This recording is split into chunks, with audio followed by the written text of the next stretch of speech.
हो गई? हरे कृष्णा,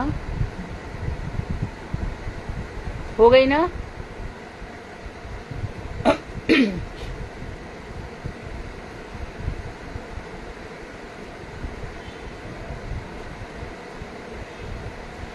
तो हमारे प्रसंग बहुत अच्छा चल रहा है। इसमें प्रेम भक्ति के शिखर पर हम पहुंचने वाले हैं। तो उसमें जो बेसिक है ना, जब गौड़ीय संप्रदाय सिखाया जाता है ना, तो सिखाया जाता है कि पहले 10 मूल बताओ, 10 मौलिक बातें क्या क्या है। हम फंडामेंटल राइट समझते ना, इंडियन कॉन्स्टिट्यूशन का हमारा हिंदुओं का अधिकार क्या है। ऐसे हमें 10 मूल जानना बहुत आवश्यक है किसी भी भक्त के लिए। जब ये 10 मूल क्लियर हो जाते हैं ना, उसके बाद फिर भक्ति बहुत मजबूत और बहुत दृढ़ हो जाती है। भक्ति की दृढ़ता के लिए अपने आराध्य देव, जो हमारे इष्ट हैं, जो हमारी आराध्या है किशोरी जी, और हमारे प्राण प्रियतम भगवान श्याम सुंदर हैं, उनके जानने के लिए, उनके और समीप जानने के लिए, उनके कुंजों में प्रवेश करने के लिए, उनके हमारे जीवन में सर्वस्व वो हमारे बन जाए, इस सब के लिए 10 मूल जानना बहुत आवश्यक है।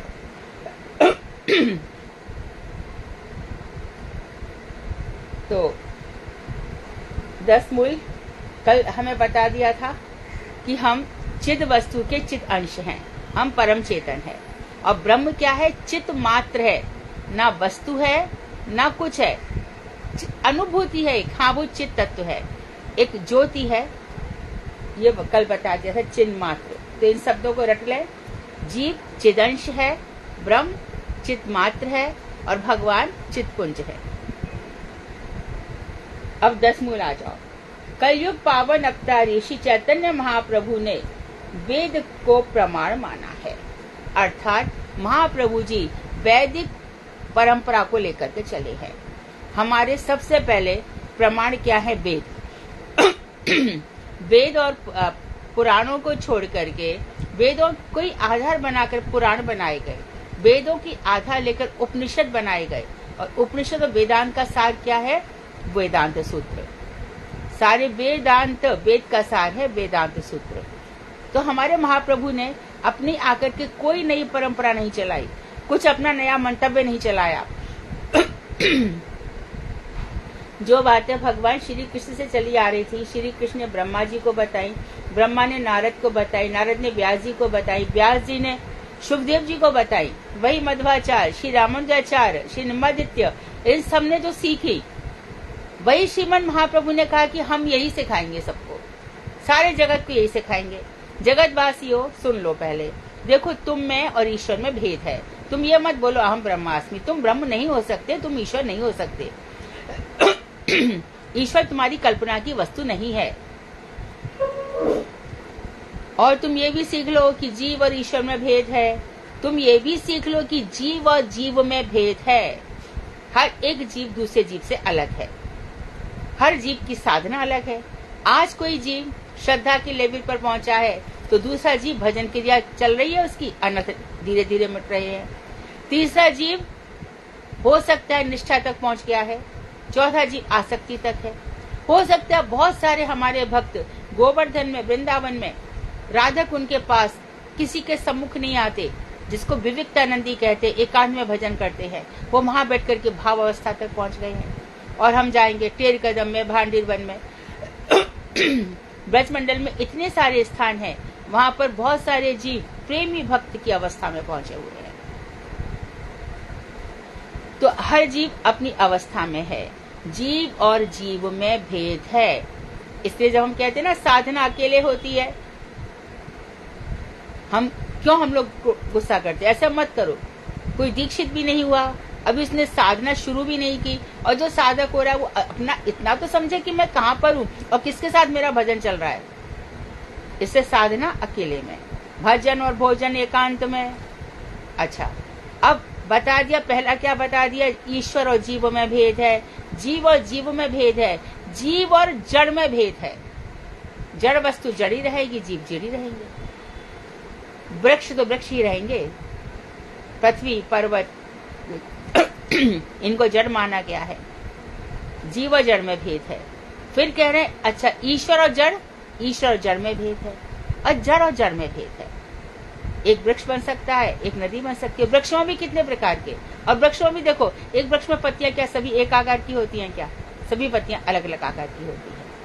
तो जो हमारे भगवान ने सृष्टि रचाई है, उन भगवान जो हमारे भगवान है वो कैसे है? ईश्वर है। ये शेषरवाद ये नहीं है। शेषरवाद में हम गलतियां करते हैं, हम विष्णु को इन सब की कल्पना करते हैं, क्योंकि हम तो जानते हैं विष्णु भगवान के अंश हैं, एते चांच कला पुंसहा। लेकिन हमारे ईश्वर कैसे हैं? ईश्वरा ब्रह्मा जी परिभाषा दे रहे हैं, जो ब्रह्मा जी भगवान की नाभि से निकले हैं और उनको देख रहे हैं, देखकर कह रहे हैं ईश्वरः परम कृष्णः सच्चिदानंद विग्रह। सत्यचित आनंद स्वरूप है भगवान। सत्य अर्थात उनकी नित्य सत्ता है, और चित तो हम पढ़ ही रहे बार बार, परम चेतन परम ज्ञान स्वरूप है, और आनंद स्वरूप उनकी आह्लादनी शक्ति है।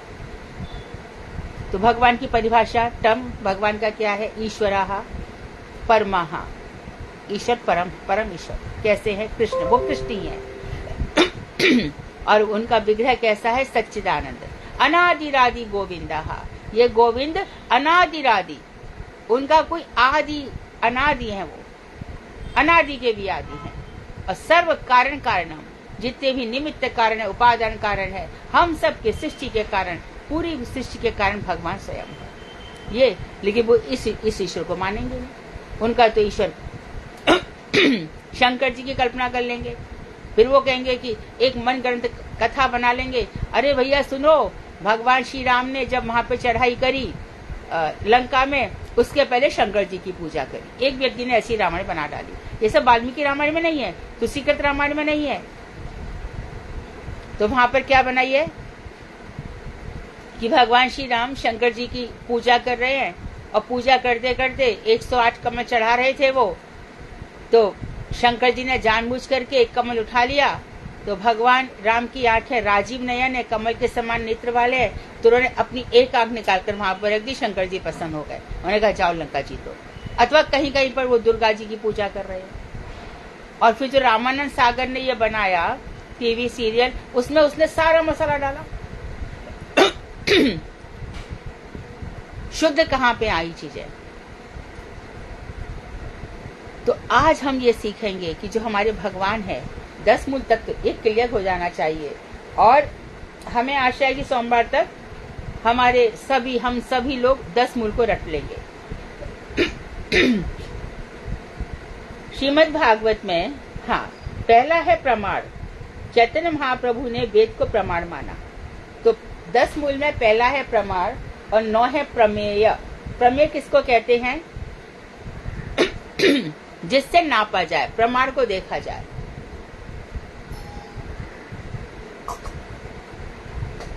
ये अलजेब्रा होता है ना, बीजगणित, प्रूव करो। ABC है, CBA है, इसको प्रूव करना है ना।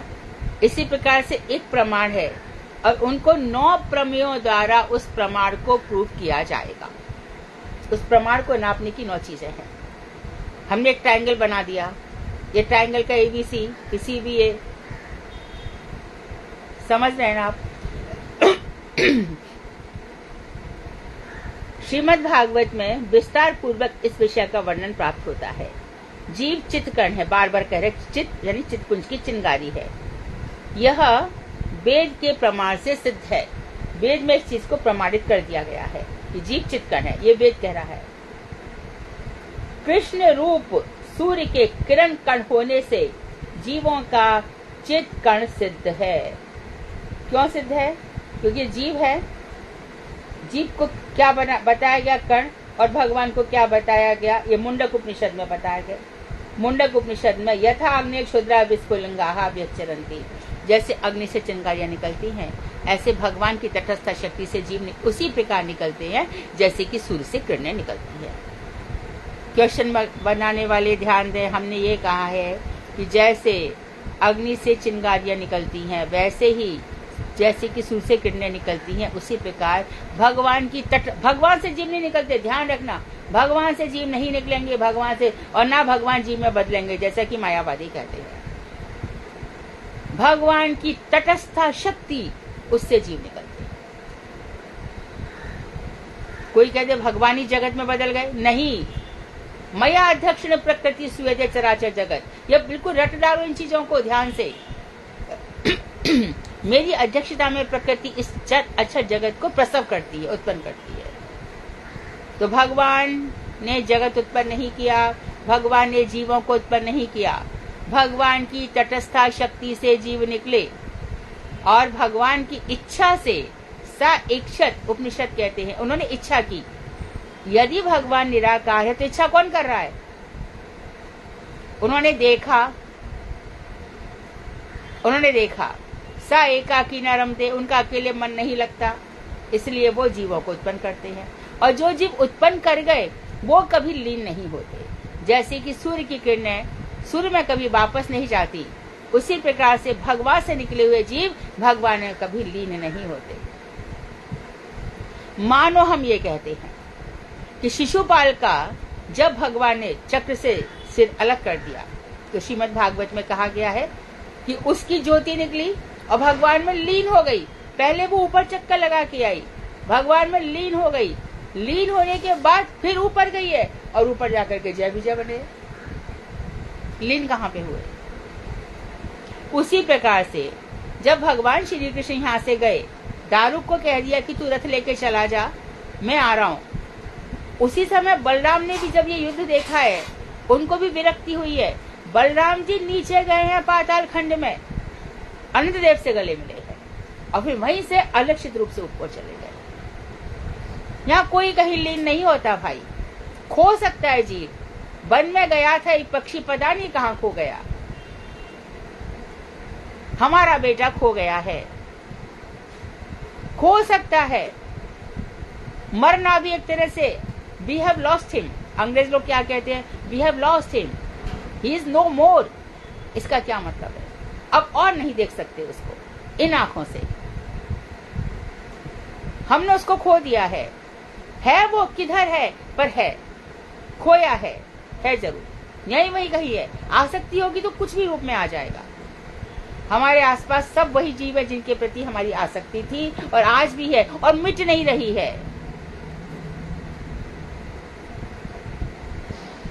आज की क्लास सब 3-4 दफा सुन लेना तो पूरा सिद्धांत क्लियर हो जाएगा।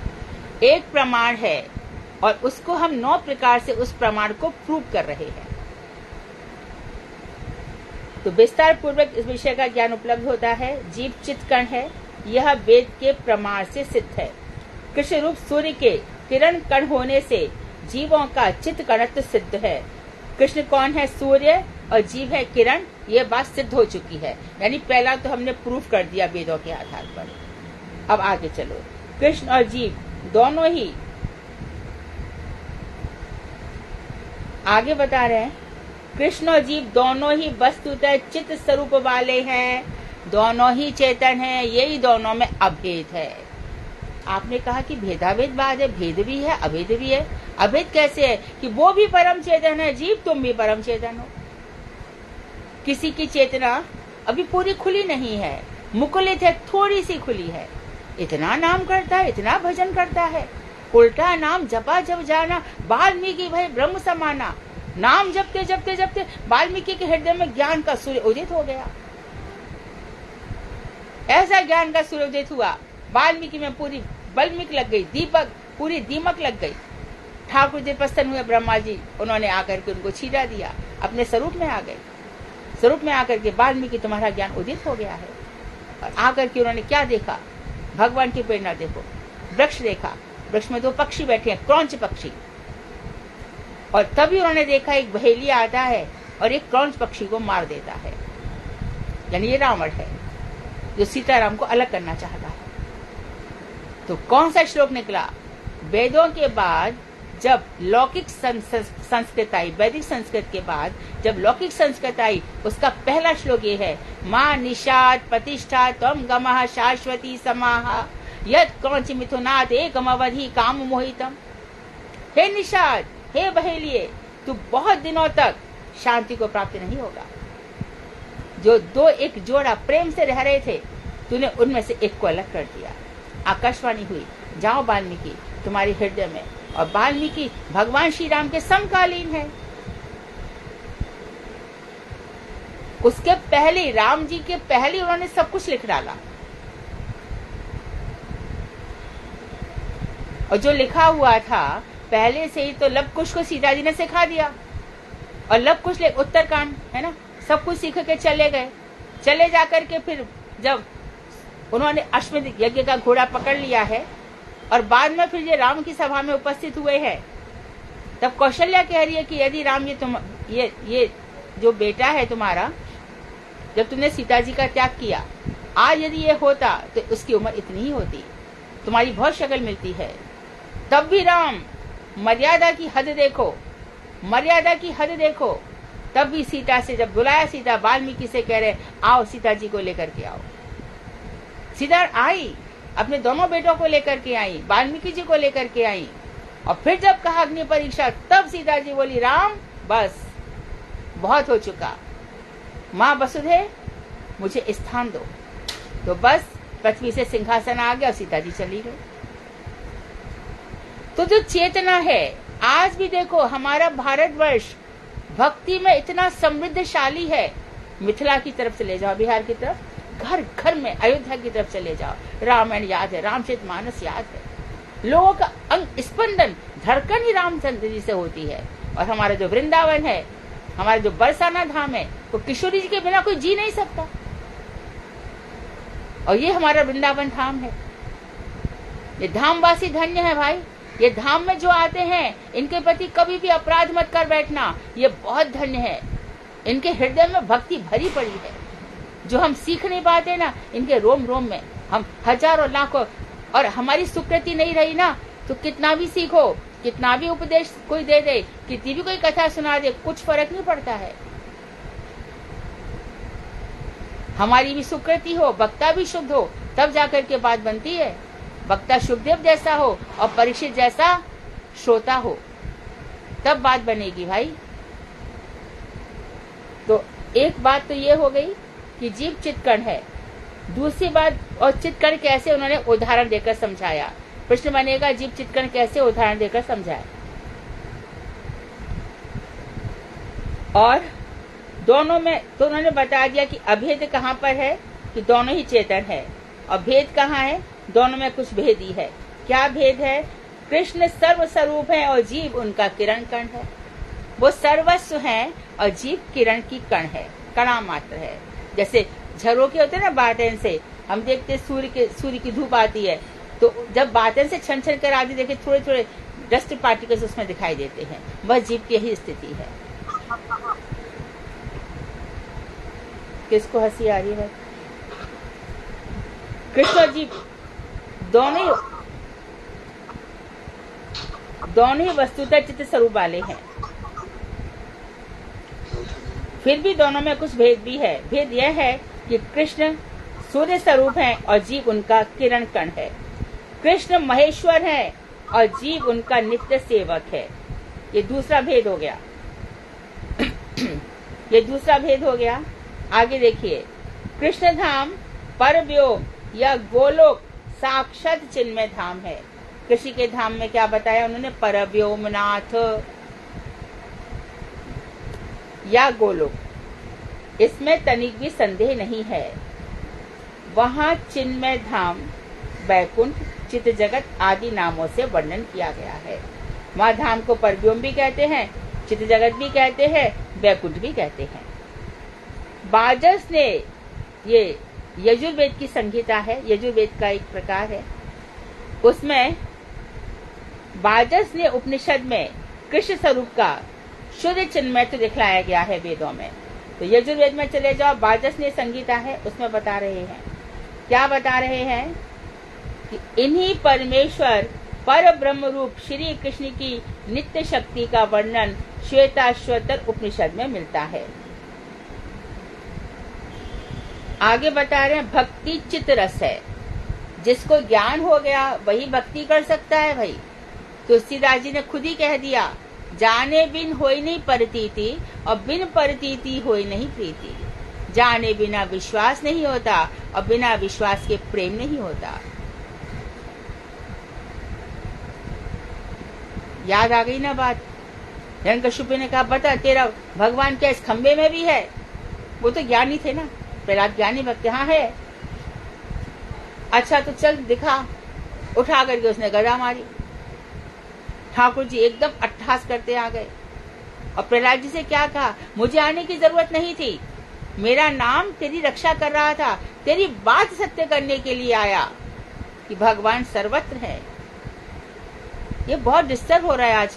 कौन वीडियो को ऑन ऑफ कर रहा है? ऐसे मत करिए भाई, अपराध है ये। ब्रह्म व्याप्त सर्वत्र समाना, प्रेम से प्रकट होए हम जाना। सब जगह ब्रह्म है, प्रकट कहाँ से हुए हैं? प्रेम से। ये प्रेम के स्तर पर है। नेक्स्ट पॉइंट, तो भक्ति चित्ररस है।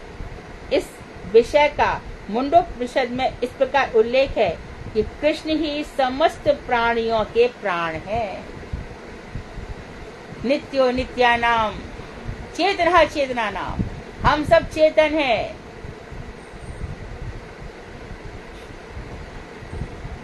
हम सब चेतन हैं, हम सब नित्य हैं। जो पूज्यपाद भक्ति विज्ञान भारती गोसाई महाराज का जो उदाहरण है वो हमेशा याद रखो। हमको कथा सुना रहे थे वो जब चैनपुर में आए थे, तब संबंध ज्ञान के ऊपर, और हमने भी बताया है और फिर से आज हम रिपीट कर रहे हैं स्वरूप ज्ञान के लिए कि जब उनके पिता का मित्र आया कि भैया हमें थोड़े रुपए दे दो, हमें 20,000 रुपये तुम्हारे पिताजी ने लिए थे, हमारे पास कोई प्रूफ नहीं है दिखाने को, हम आपको सिद्ध कर ही नहीं सकते कि उन्होंने हमसे रुपए लिए हैं। मित्रता में लिए थे, उन्होंने कहा हम दे देंगे, पर इसी बीच में ये मृत्यु हो गई उनकी। तो बेटा भी सही था कि चलिए आप मेरे पिता की मृत्यु के बाद मुझसे मांग रहे हैं तो मैं आपको दे देता हूँ। ला के दिए तो जिस घर में कुत्ता था वो कुत्ता का उसी समय ही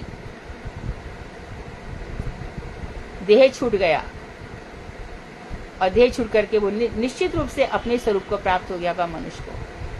ऐसा नहीं है कि 84 लाख में भटकना ही पड़ेगा।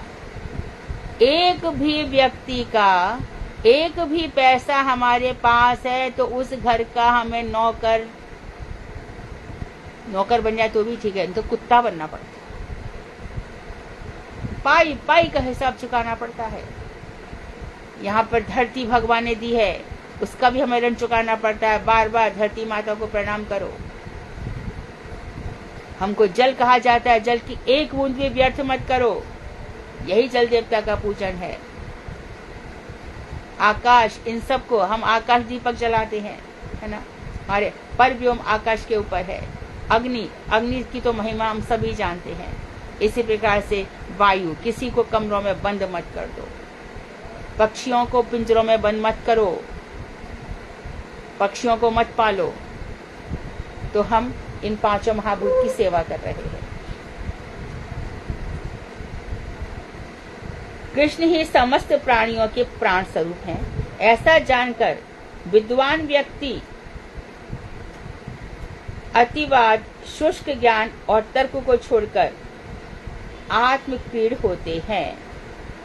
इसमें बता रहे हैं कि जब हम ये जान लेते हैं कि भगवान प्राणियों के प्राण हैं, ऐसा जानकर विद्वान व्यक्ति क्या करेंगे? उपनिषद शुष्क ज्ञान प्रतिवाद, आपस में वाद विवाद नहीं करेंगे। विद्वान व्यक्ति अतिवाद लिखा है। अतिवाद मतलब बात को बिगाड़ना, व्यर्थ ही बात को बढ़ाना, इसको अतिवाद कहते हैं। अतिवाद शुष्क ज्ञान और तर्क को छोड़कर आत्मक्रीड होते हैं। आत्मक्रीड अपने आप को भगवान के लिए बेच डालते हैं। तमेव धीरो विज्ञानम प्रज्ञाम कुर्वित ब्राह्मणः, ये सब उन्होंने बताया कि उसको भगवान को जान करके, तो कितना बढ़िया सब बताया है। श्यामम प्रपद्ये, मैं श्याम की शरण लेता हूँ। प्राणो एषा यह सर्वभूते विभाति विजानन विद्वान भवते नातिवादी आत्मक्रीड आत्मरति क्रियावानेषु ब्रह्म वेदाम वरिष्ठा। वो आत्मक्रीड हो जाता है, भगवान को अपने हारा हो जाता है। आत्मरति, भगवान से उसको बेहद प्रेम हो जाता है, उसकी सब क्रियाओं में भगवान से रति। और ब्रह्म विद्याम वरिष्ठाः, जो ब्रह्म को जानने वाले हैं, उनमें सर्वश्रेष्ठ वो व्यक्ति है जो ये कहता है कि कृष्ण ही मेरे प्राण है। वो समझो सबसे बड़ा ब्रह्म ज्ञानी हुआ। वेद पाठी वही कहा जाएगा जो ये कहता है कि कृष्ण ही हमारे प्राण है। श्यामम प्रपद्ये, मैंने श्याम की शरण ली है।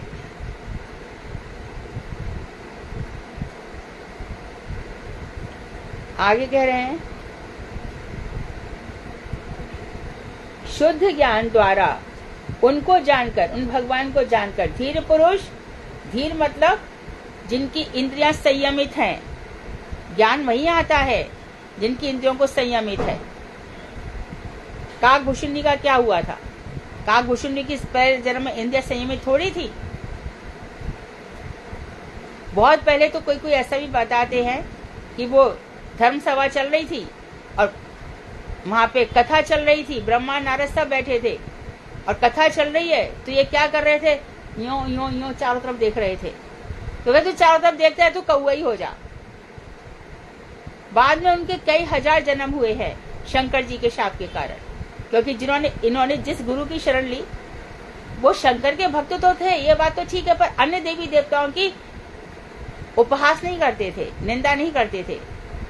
परंतु ये क्या करता था, शंकर जी को तो उपासना करता था पर अन्य देवी देवताओं की निंदा करता था। तब शंकर जी ने इसको शाप दे दिया। बाद में जो शंकर जी का भक्त था ब्राह्मण ने इनको बचाया कि भैया ऐसे तो अच्छा, ये 10 जन्म तो लेगा परंतु इसको जन्म मरण का दुख नहीं लगेगा। तो बाद में क्योंकि कोआ योनि मिली है, फिर लोमश ऋषि के पास गए हैं।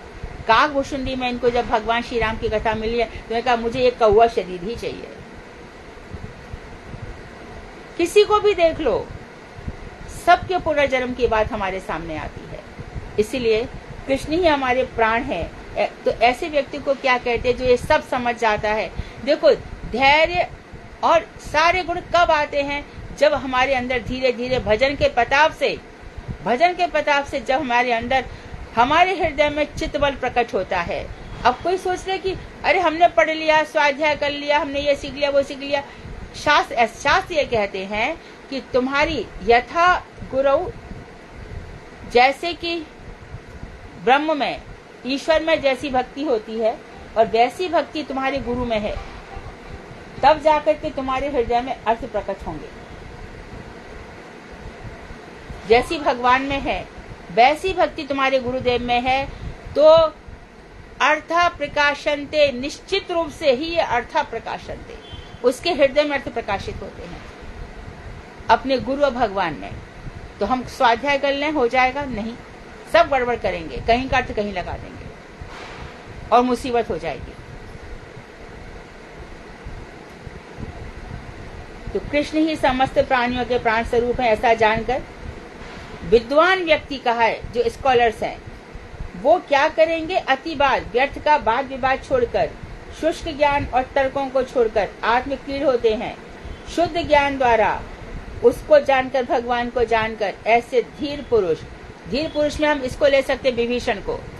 कितनी सारी मुसीबतें आ रही है, रावण पद प्रहार कर रहा है उनकी पीठ पर, फिर भी वो डरे नहीं है, घबराए नहीं है, धैर्य धारण किया है और भगवान की शरण में गए हैं। तो जो इंद्रियों से विचलित नहीं होता, ऐसे धीर पुरुष प्रज्ञा अर्थात शुद्ध भक्ति का अनुशीलन करते हैं। तो शुद्ध भक्ति जिसकी सब तरफ से इंद्रियां शांत हो चुकी है, एकदम उसके मन में कोई हलचल ही नहीं होती, कितने सारे उपद्रव होते हैं, वो शांत बना रहता है। जब सुखदेव गोस्वामी की बहुत सारी परीक्षा हो गई, तो अंतिम परीक्षा वो थी कि जब वो मिथिला देश में खड़े थे, हल्ला मचाया गया, मिथिला नगरी जल रही है। देखा गया कि सुखदेव को लगा कि मैं भी भागू, सारी दुनिया भागने लगी। सुखदेव बोले कि जलना है तो यहाँ भी जलूंगा, नहीं जलना है तो यहाँ से बाहर भी जलूंगा। वही गुरुदेव भी कहते थे कि मरना है तो तुम्हारे ऊपर छत यहीं गिर जाएगी, और नहीं मरना है तो तुम जंगल से भी वापस आ जाओगे, कोई तुम्हारा कुछ नहीं बिगाड़ सकता।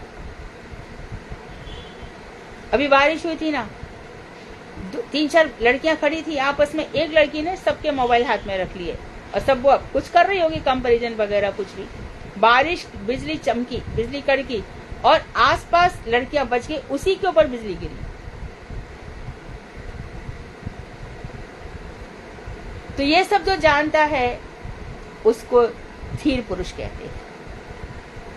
धीरज धर्म मित्र अरुणारी, आपद काल परखिए चारी। आपत्ति काल में धैर्य की परीक्षा होती है।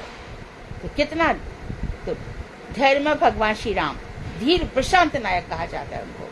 कौन सा नायक कहा जाता है? धीर प्रशांत। हमारे ठाकुर जी धीर ललित है। धीर ललित मतलब उनका धीर ऐसी है, लालित्य है। जहां उनको किसी ने गोपी भाव से भजन किया, बस अपनी आंखों की करुणा उस पर बरसा देते हैं। अब तू गोपी भाव को प्राप्त हो जा और मेरे नित्य धाम में आ जा।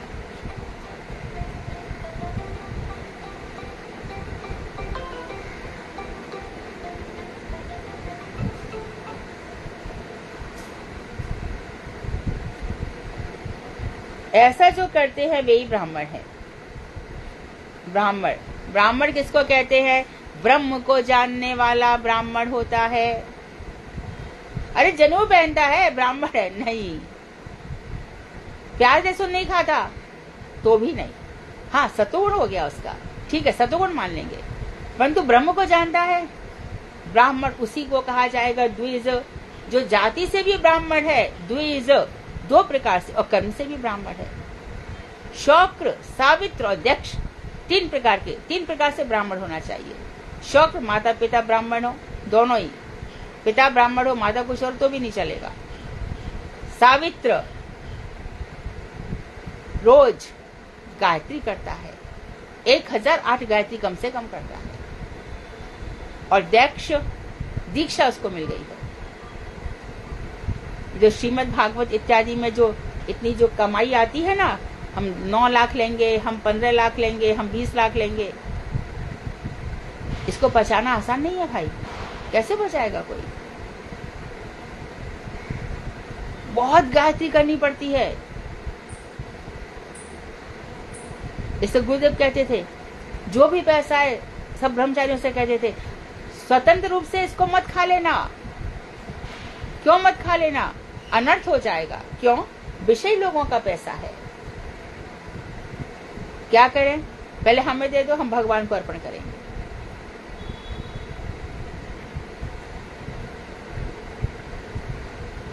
इन सब बातों को जानना बहुत जरूरी है।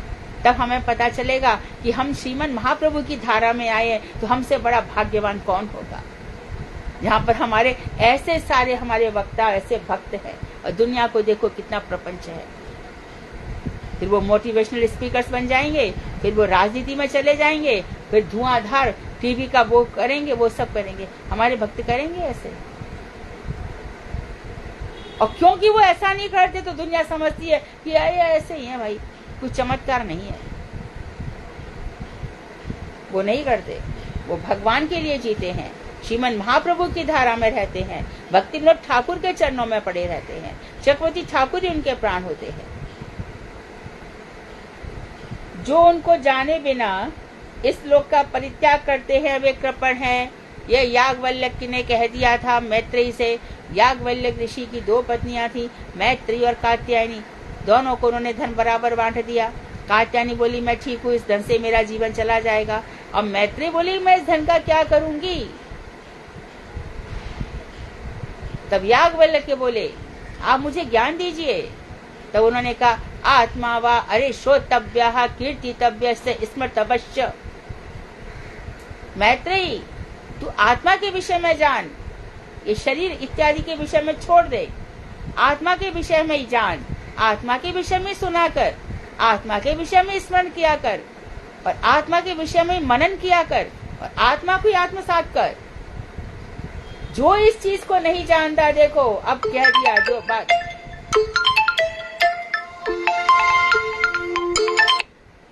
जो इस चीज को नहीं जानता उसका क्या होगा? जो इस चीज को नहीं जानता वह कृपण है। अर्थात जिसने यह तत्व नहीं जाना उसको यहाँ पे आना पड़ेगा, आना पड़ेगा, आना पड़ेगा। ये वेद कहते हैं। कृपण बड़ी दयनीय स्थिति है। उसने कुछ सीखा ही नहीं, उसने कुछ जाना ही नहीं। तो बहुत पुण्य कर लिए, इतना सब कुछ करता है, दान पुण्य करता है, कुआ खुदवाता है, भंडारे करता है, गरीबों को देता है, स्कूल में ये सब करवाता है, अस्पताल खुलवाता है, रोगियों के लिए खड़ा रहता है। नहीं।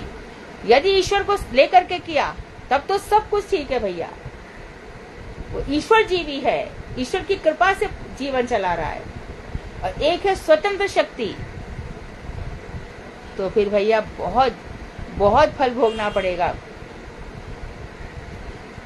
तो जो उनको जाने बिना इस लोक को छोड़ देते हैं, मर के चले जाते हैं, वे कृपण है। अर्थात कृपण का अर्थात बहुत शोचनीय है, उनकी स्थिति बड़ी शोचनीय है। अभी देखो, पूरे जीवन कुछ किया नहीं, अंत में गरुड़ पुराण पढ़ लिया। गरुड़ पुराण करके फिर क्या पढ़ लिया? अरे पुत्र जरूर होना चाहिए। क्या होगा पुत्र का? पूत नामक नरक से जो बचा उसको पुत्र कहते हैं। पूत नामक नरक से जो बचा उसको पुत्र कहते हैं। अच्छा, पूत नामक नरक, तो इसका मतलब ये है कि मैया बाप का नरक जाना तय हो गया फिर तो।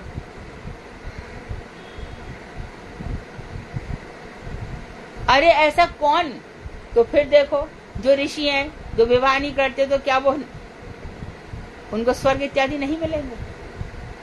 जनक जी की तो एक ही बिटिया थी, किशोरी जी, सॉरी सीता जी। और सीता जी को भी किशोरी जी कहते हैं मिथिला वाले। और विश्वानु जी की भी एक ही बिटिया है।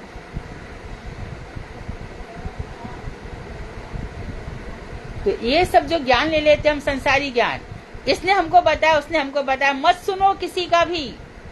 वेदों ने क्या कहा, पुराणों में कहा, जो आप मुझे सिखा रहे हो मुझे प्रमाण दो, कहाँ लिखा है, नहीं तो मैं सुनने वाली नहीं हूं। मैं क्यों सुनूं? या तो उसका प्रूफ दो।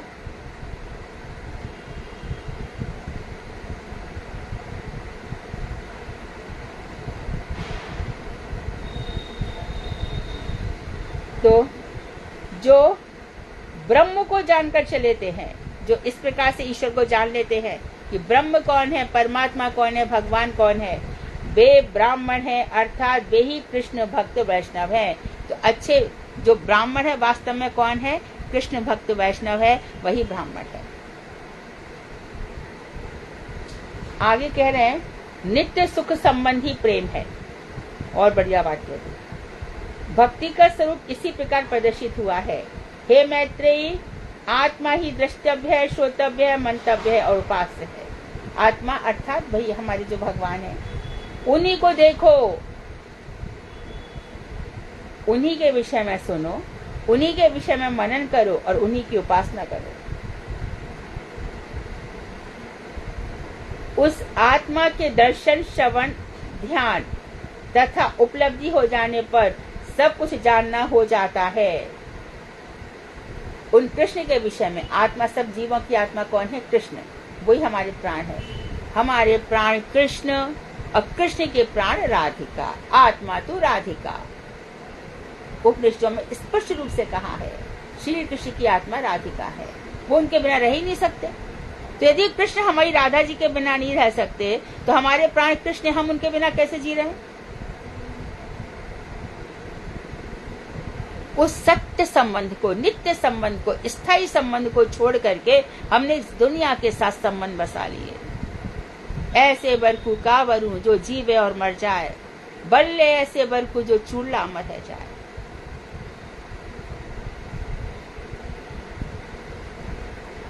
जब मेरे दादाजी, मेरे बाबा मर गए, तो दादी बहुत भजन करती थी, पहले से ही करती थी और भी करने लगी।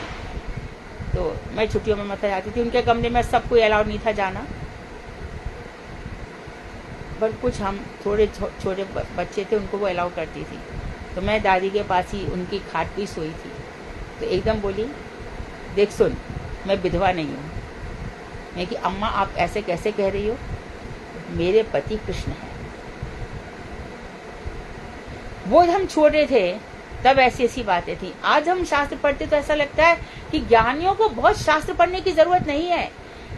जो उनका भजन है वो उनको कितना चित्तवर और कितना सही ज्ञान दे रहा है, कितना का सब कुछ सिखा रहा है।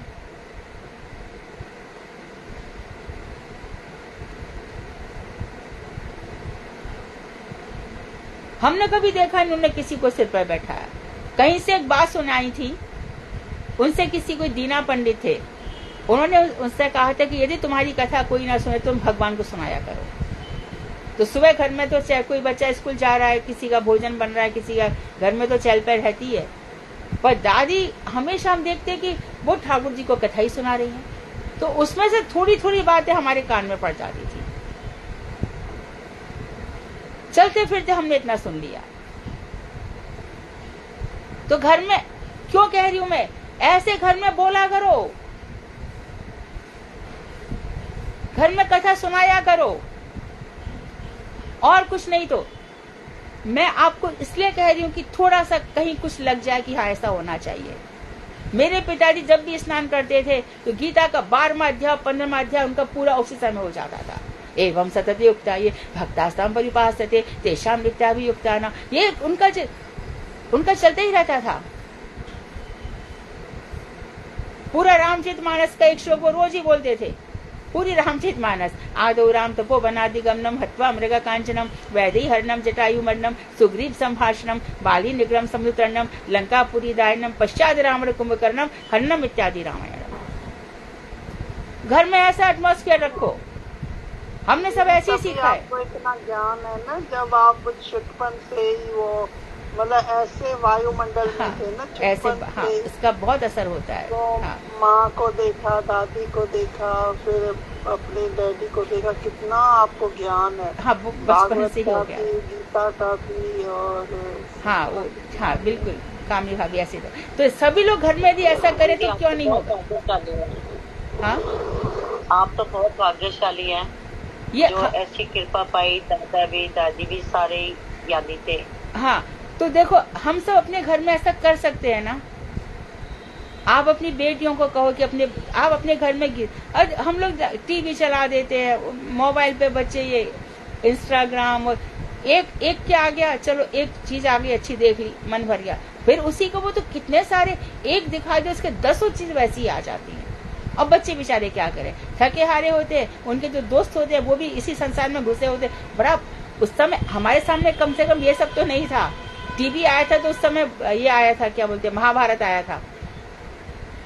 अभी बच्चों के लिए सब चीजें नहीं है, तो माँ बाप को ही देना पड़ेगा, माँ बाप को समझाना पड़ेगा।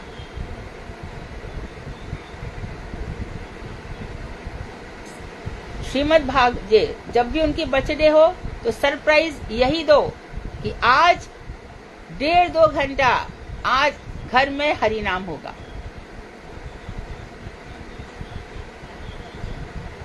तुम घर हर किसी के घर में मंजीरा होना चाहिए, हर किसी के घर में मृदंग या ढोलक, यही उनको यही गिफ्ट दे दो, बजाना सीखो।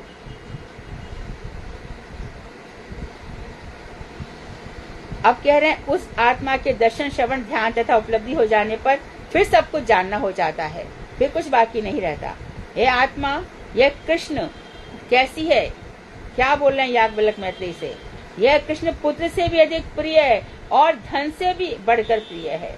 मनुष्य को पुत्र और पुत्र से भी बढ़कर धन प्रिय होता है, और आत्मा कृष्ण उनसे भी बढ़कर प्रिय है, क्योंकि वह सबके अंतर्यामी आत्मा है। जितने प्रकार के काम हैं वे सब प्रिय नहीं होते। ये देखो गुरु जी के लेक्चर सुन लो, गुरु जी अक्सर इस लाइन को बोलते हैं, आप आत्म काम होने से सब विषय प्रिय होते हैं। अतएव कृष्ण के साथ जीव का जो नित्य सुख संबंध है उसी का नाम प्रेम है। इस बात को ऐसे कह रहे हैं कि भगवान सबके अंतर्यामी है। जितने प्रकार के काम हैं, काम, इच्छाएं, अभिलाषाएं, वे सब प्रिय नहीं होते। तो याज्ञवल्क्य ने मैत्रेयी से यही कहा था कि यहाँ कोई किसी का प्रिय नहीं होता, अपने स्वार्थ के लिए सब सबके प्रिय होते हैं, अपने स्वार्थ के लिए। अच्छा, इसको ऐसे समझ लो, किसी ने यह कहा कि मेरा पति मर गया, अरे बहुत मेरा ध्यान रखते थे, मेरे को ऐसे करते थे, मेरे लिए घर बनवाया उन्होंने और मुझसे कहा करते थे बोल तेरे को और क्या चाहिए, बोलो तेरे को क्या चाहिए, ऐसा मेरा ध्यान रखते थे। अपना ही स्वार्थ रहा ना। इसी प्रकार से पति, अरे मुझे बड़ा ध्यान रखती थी, मुझे मेरे हाथों में कपड़े मिलते थे, हाथों में भोजन मिलता था, हाथों में, अपने लिए ही रहा ना। याज्ञवल्क्य इसी मुंडक उपनिषद में खूब अच्छे से, बृहदारण्यक उपनिषद में भी खूब इसको समझा रहे हैं, कोई किसी का प्रिय नहीं होता। उसी बात को तुलसीदास जी ने संक्षेप में कहा, स्वार्थ लाग करें सब प्रीति, सुर नर मुनि, चाहे देवता हो, चाहे मनुष्य हो, चाहे मुनि हो, सबकी यह रीति, सब स्वार्थ के लिए सब किसी से प्रेम करते हैं। स्वार्थ के लिए हम रोते हैं, उस आदमी के लिए नहीं रोते हैं, स्वार्थ के लिए रोते हैं ना हम। हाँ, और क्या, स्वार्थ के लिए तो है सब कुछ। तो आत्मकाम होने से सब सबके प्रिय होते, अपनी इच्छा होने से। अतएव कृष्ण के साथ जीव का जो नित्य संबंध है उसी का नाम प्रेम है। तो सबसे बड़ा संबंध हमारा किससे हुआ? सबसे बड़ा हमारा परम स्वार्थ क्या है? कृष्ण से प्रेम। तो समझो कि स्वार्थ हमारा सिद्ध हुआ। और कैसे? जब तुलसीदास जी रामचरितमानस लिख रहे तो क्या कह रहे हैं? स्वांत सुखाय तुलसी रघुनाथ गाथा। मैं अपने सुख के लिए मैं रघुनाथ की गाथा गा रहा हूं, अपने सुख के लिए। उस समय पद्मावत लिखा मलिक मोहम्मद जायसी ने, तो जो तत्कालीन राजा थे, मुसलमान राजा, उन्होंने उससे कहा कि हमारी पत्नियों के सौंदर्य के लिए ग्रंथ लिखो। तुलसीदास ने ठुकरा दिया, मैं किसी का गुलाम नहीं हूं, मेरा नित्य संबंध भगवान श्री राम से है। तो ये ही नित्य सुख संबंध भगवान श्री हमारी आत्मा है, आत्मा से, क्योंकि इसी आत्मा को लेकर के हमें जीना मरना है। ये सब हमारे जीवन के पड़ाव है, एक पड़ाव, दूसरा पड़ाव, तीसरा पड़ाव, इसी आत्मा को लेकर ही चलना है। और इस आत्मा को हमने जितना मजबूत सुदृढ़ बना लिया और नित्य संबंध भगवान से जोड़ लिया, फिर क्या जीना क्या मरना, फिर असर नहीं पड़ता है। तो कृष्ण के साथ जीव का जो नित्य संबंध है, सुख संबंध है, उसी का नाम प्रेम है। प्रेम पूर्ण चित्त स्वरूप तत्व है। प्रेम कैसा है? पूर्ण चित्त स्वरूप, अर्थात चित्त उन्होंने बता दिया ज्ञान। अब यहाँ पर कह रहे हैं कि पूर्ण ज्ञान समझो वो प्रेम है। भगवान से जो प्रेम कर लिया वही पूर्ण ज्ञान है, क्योंकि एकदम शुद्ध ज्ञान है। भगवान से प्रेम हो गया तो सारे कलमश मिट जाते हैं।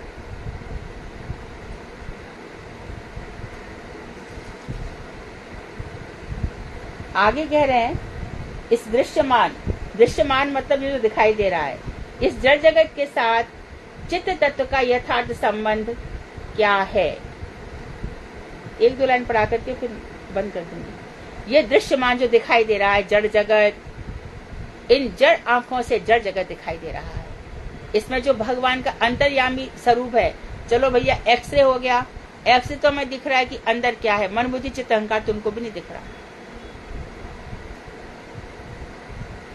बैग हम ले जा रहे हैं, बैग की स्क्रीनिंग हो गई है, वहां पे भी दिख रहा है कि अंदर क्या है। उसके भी बहुत अंदर जो भगवान अंतर्यामी है। इस जड़ जगत के साथ चित्त तत्व का यथार्थ संबंध क्या है? तो जड़ जगत है और है चित्त जगत। जरा ये बता दीजिए ना।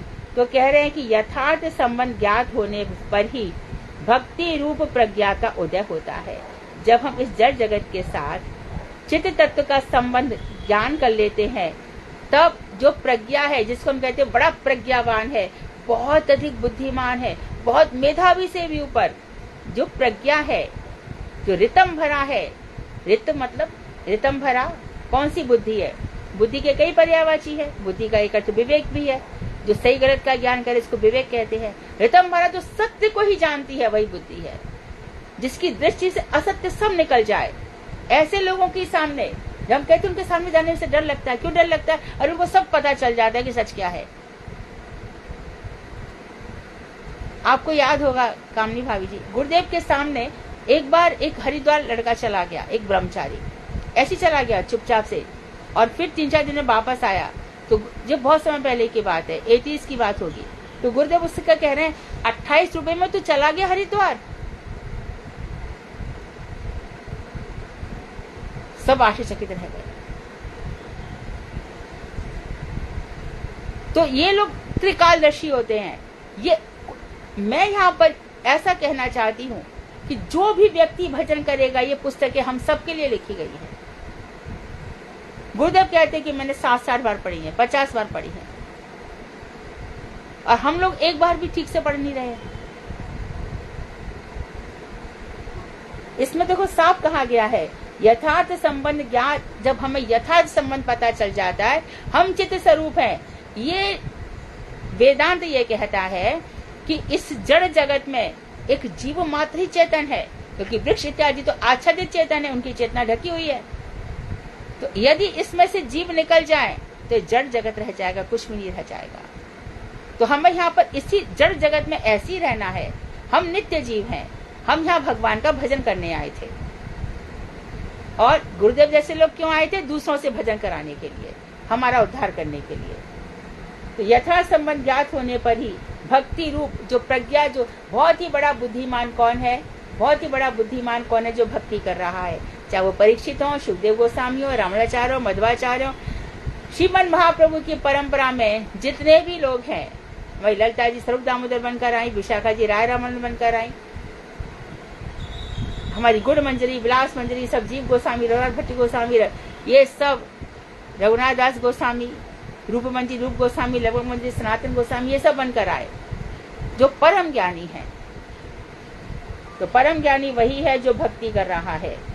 चित्त तत्व का अनुसंधान करते समय हम लोग अनेक बार भ्रांत हो जाते हैं। चित्त वस्तु में जाते हुए हम रास्ता भटक जाते हैं। तो कैसे रास्ता भटकते हैं? प्रसंग इतना सुंदर है कि छोड़ने का मन नहीं करता, पर क्लास समय हो गया है। वांछा कल्पतरुवश्य कृपा सिंधुभ्येव च पतितानां पावनेभ्यो वैष्णवेभ्यो नमः।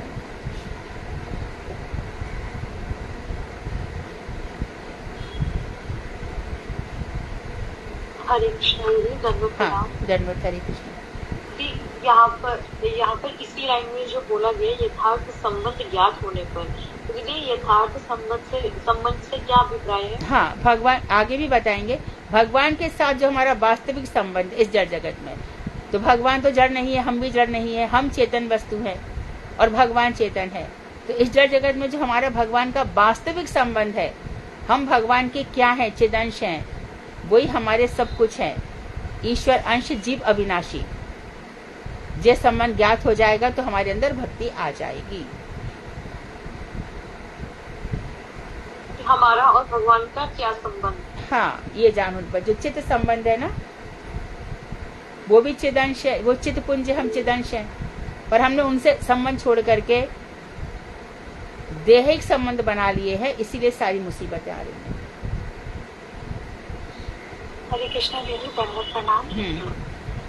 दीदी, इसमें एक लाइन लिखी हुई है, जैसे अभी आपने बताया, विद्वान व्यक्ति जो मतलब व्यर्थ की बातों को छोड़कर, शुष्क ज्ञान और तर्क को छोड़कर आत्मक्रीड होता है, मतलब जो अपना आत्मा के रियलाइजेशन को चाहता है, आत्मक्रीड होता है, अपने आप में रमण करता है, यानी परमात्मा में ही रमण करता है। परमात्मा के हाथ ही उसने अपने आप को एकदम सौंप दिया है। हरे कृष्णा दीदी। दीदी, मेरा ना संडे को आँख का ऑपरेशन है, मैं आपकी क्लास कैसे अटेंड कर पाऊंगी? मुझे तो अभी से मेरा दिमाग खराब हो रहा है, मैं क्या करूं? संडे को आँख का? हाँ जी, दोनों आँखों का, एक का 15 दिन पहले, एक 29 को, एक 15 दिन बाद। हाँ। तो आपके घर में आपको कोई मोबाइल पे लगा के दे देंगे, आप खुद मत लगाना, मोबाइल देखना मना होगा उस समय 1 महीने के लिए। हाँ जी, हाँ, कोई आपको 3 बजे क्लास सुना या आगे पीछे फेसबुक पे चलती है, घर में किसी को कह देना, वो लगा के सुन लेंगे आप। और दीदी, मुझे आशीर्वाद दो, ठीक हो जाए बस, मैं आपको अच्छी आंखों से देखती। बिल्कुल अच्छे हो जाए।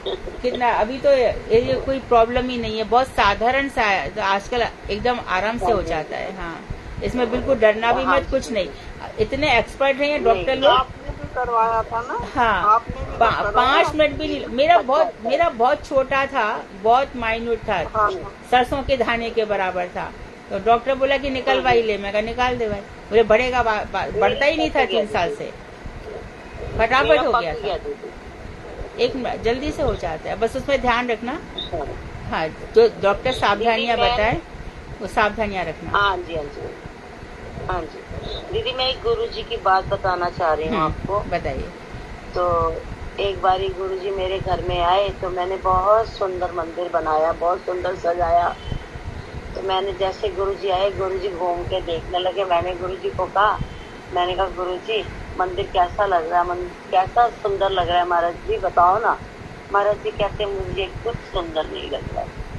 तो दीदी मैं ना, वो चले गए। घबरा गए। हाँ। उसके बाद अपने कमरे में, और मैं ना रोने लगी, बहुत रोने लगी। तो तीरथ महाराज जी मेरे घर में ही थे, तो मैंने तीरथ महाराज जी को कहा, मैंने कहा महाराज जी मैंने तो इतनी अच्छी तरह से बनाया था। महाराज जी ने ऐसा क्यों कहा? कहते एक बात सुनो, आप अपने पति की सारी तस्वीरें लगा दो और वो आपके सामने खड़ा हो तो सुंदर कौन है? दीदी मुझे एकदम समझ आ गया, दीदी मुझे एकदम समझ आ गया कि महाराज जी क्या कहना चाह रहे। दीदी ऐसे हमारे गुरु बनते दीदी, बहुत याद आते हैं। हरे कृष्णा दीदी, ये आपने आत्मकीर्ण का क्या मतलब बताया था? किसका मतलब? आत्मकीर्ण। आत्मकीर्ण भगवान से प्रेम होना, भगवान में रति होना। आत्मकीर्ण आत्मरति, जो अपने को पूरा भगवान को सौंप देना, आत्मा के साथ क्रीड़ा करना, मतलब परमात्मा के साथ रम जाना। बहुत ऊंची स्टेज है। श्री कृष्णा दीदी, दंडवत प्रणाम। हाँ दंडवत। दीदी जैसे ये था यथार्थ संबंध ज्ञात, जो दीदी ने पूछा था न होने पर, इसको हम ये भी कह सकते हैं कि हमारा स्वरूप हमें पता चल जाए। स्वरूप ज्ञान अलग चीज है, यहाँ पर संबंध की बात हो रही है। हमारे स्वरूप का ज्ञान तो है ही ना, कि हम चित्त बार बार कह रहे हैं, चित्त कर्ण हो, चित्त कर्ण हो, चित्त कर्ण हो, यही हमारा स्वरूप है ना। अच्छा हाँ कृष्णा दीदी, यहाँ पे ये भी तो दिया दीदी, भक्ति रूप प्रज्ञा का उदय होता है। ये जब संबंध स्थापित हो जाएगा तब ही भक्ति का उदय होगा। क्योंकि भक्ति जिससे हो रही है उसके साथ हमारा संबंध क्या है, वो दृढ़ संबंध होने पर ही भक्ति उदित होती है। और ये सब भजन करते करते होगा। भजन से पहले ये चीज समझ में ही नहीं आएगी। जितना नाम जप होगा उतना संबंध दृढ़ होता चला जाएगा।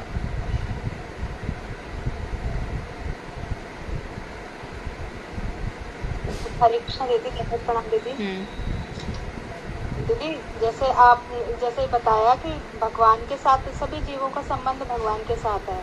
समझ तो आया, अनुभूति तो पता नहीं कब होगी, लेकिन क्या जीव का जीव के साथ भी संबंध होता है?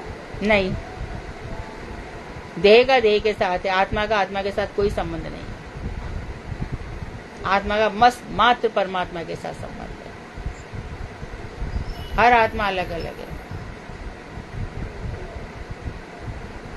कभी संभव ही नहीं।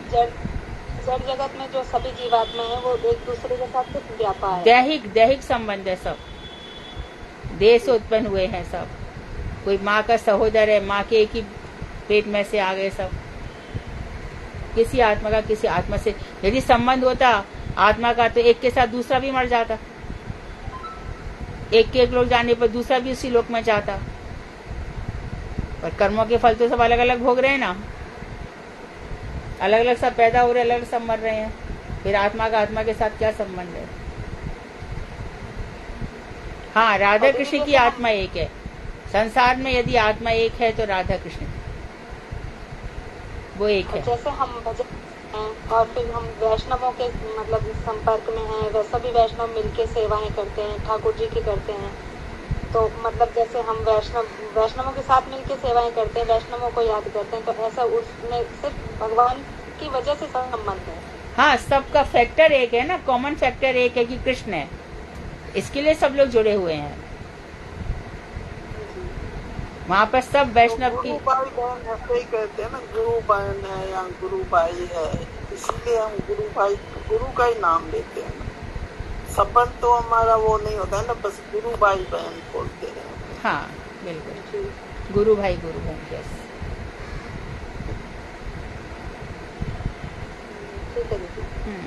सब वैष्णव अपनी अपनी भूमिका में है, सब अपनी अपनी साधना में है।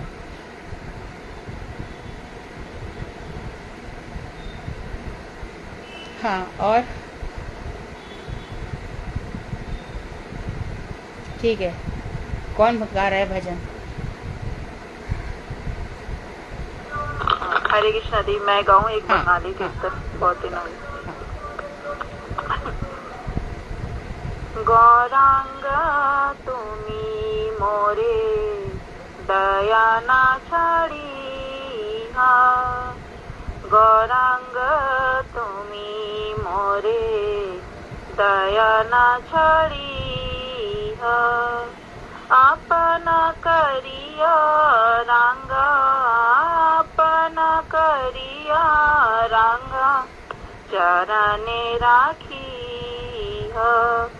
गौरांग तुम्ही मोरे दया ना छाडी तोमार चरण लागी सब त्यागीलू तोमार चरण लागी सब त्यागीलू शीतल चरण पाया शीतल चरण पाया शरण लयेनु गौरांग तुम्ही मोरे दया ना छाडी एकुले वकुले मुई दिलू तिलांजली एकुले वकुले मुई दिलू तिलांजली राखी चरण मोरे राखी चरण मोरे आपनार बली राखी चरण मोरे आपनार बली गौरांग तुम्ही मोरे दया ना छाडी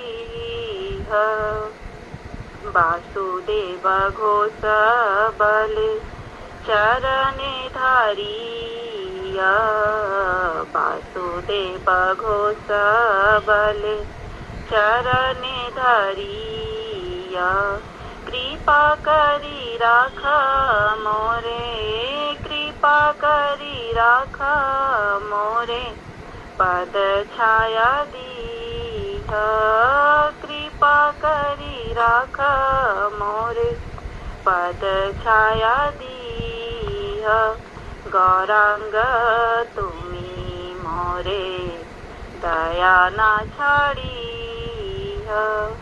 आपण करिया रंगा चरणे राखी गौरांग तुम्ही मोरे दया ना छाडी जय सचिनंदन जय गौर हरि सचिनंदन जय गौर हरि जय लक्ष्मी प्रिय प्राणधन गौर हरि विष्णु प्रिय प्राणधन गौर हरि गौर हे गौर हे गौर हे गौर हे हरे कृष्ण जी। बहुत सुंदर बहुत सुंदर।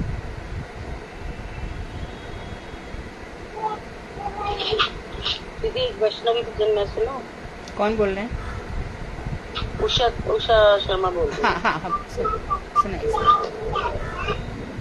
बारे करुणा करो वैष्णव गोसाई पतित पवन तुम बिना कहे नाई ए बारे करुणा करो वैष्णव गोसाई पतित पवन तुम बिना कहे नाई कहल निकट गले पाप दूर जाए ए मन दयाल प्रभु के वो को पाए गंगार पर से तले गंगार पर से अले पश्चात पवन दर्शन पवित्र करे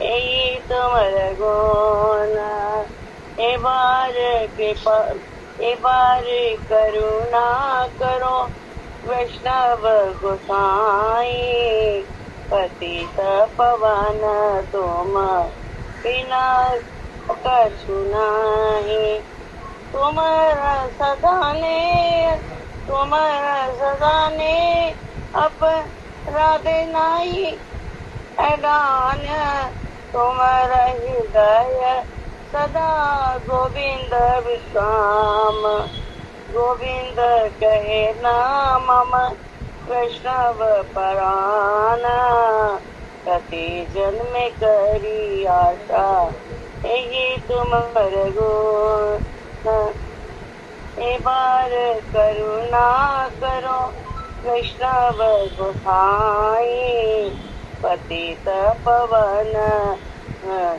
एक सुनाई जय नरोत्तम वैष्णव प्रभु वैष्णव पूजे वैष्णव प्रभु। बहुत सुंदर, हरे बहुत अच्छा। ठीक है, वांछा ठीक बोला मैंने। अच्छा गाया, अच्छा गाया। आप हिंदी भाषा भाषी होकर भी बांग्ला इतना अच्छा गा रहे हैं। हाँ दीदी, मैं वो पंजाबी ज्यादा आते हैं, हिंदी और पंजाबी। हाँ हाँ, तो भी बहुत अच्छा, ले आपकी बहुत अच्छी है। Thank you. राधे राधे। वंशाकल्पतरु वैश्य कृपा सिंधु बेवचा पतितानां पावनेभ्यो वैष्णवेभ्यो नमो नमः। हरे कृष्णा दीदी, दंडवत प्रणाम।